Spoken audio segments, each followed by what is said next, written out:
The crown felt heavier than Solomon expected. It was not the gold, it was the memory. David's shadow stretched long across Jerusalem, the shepherd who had become king, the warrior who had wept and sung and stumbled and risen again. Now he was gone, and Solomon sat where his father once had. The throne did not ask whether he felt ready, it simply received him. He was young, not a child, but young enough to feel the eyes of older men weighing him.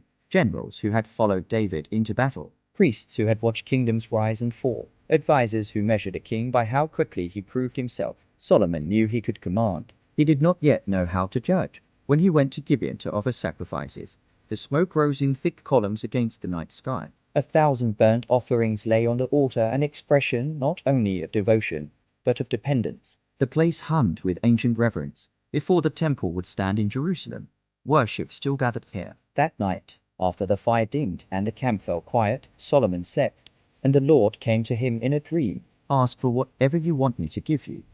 The question is not rushed. It lingered like an open door. Solomon felt the weight of it immediately. He could ask for long life. The throne was rarely gentle with its occupants. He could ask for wealth. Kingdoms respected abundance. He could ask for the death of his enemies. And there were enemies, some hidden, some bold. The options flickered before him like torches in the dark. Instead, he saw something else. He saw himself seated between two disputing mothers. Their grief loud and tangled. He saw tribal leaders arguing over land and law. He saw foreign dignitaries watching closely for weakness. He saw his own heart capable of pride, capable of folly. You have shown great kindness to your servant, my father David. Solomon began carefully. You have made me king in his place, but I am only a little child, and do not know how to carry out my duties. The confession felt dangerous. Things were not expected to admit uncertainty. Give your servant a discernment heart to govern your people, and to distinguish between right and wrong. He did not ask for power. He asked for perception. He did not ask for dominance. He asked for discernment. The tree did not fracture into thunder or flame, but something settled over him, a quiet affirmation deeper than excitement.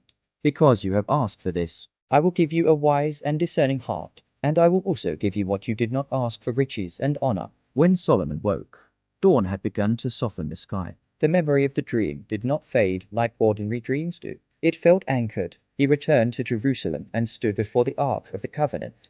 He offered sacrifices there too, then held a feast for all his officials. The real test came not in ceremony, but in chaos. 2 women stood before him days later, both claiming the same living child. The stories knotted together: night, sleep, tragedy, accusation. No witnesses. No clear evidence. Only grief and desperation. The court murmured, waiting to see what the young king would do. Solomon listened. He did not rush to fill the silence. He weighed their words the way a goldsmith weighs metal. Then he spoke. Bring me a sword. Shock rippled through the chamber. Divide the living child in 2, he said evenly. Give half to one and half to the other. One woman screamed in agreement, better divided than lost. The other fell to her knees. Please, my lord, give her the child. Do not kill him. Solomon did not hesitate. Give the living baby to the first woman. She is his mother. A collective breath released. It was not the sword that revealed truth. It was love. Word spread quickly. The king's wisdom was not rumor, it was witness. But Solomon remembered the night at Gibeon more than the applause in the court. Wisdom had not begun with brilliance. It had begun with humility. He had stood at the threshold of power and admitted he did not know enough to wield it alone. And in that admission, he had been given what he needed. The crown still felt heavy, but now, beneath its weight, there was steadiness. Not because Solomon believed himself wise, but because he had asked to be.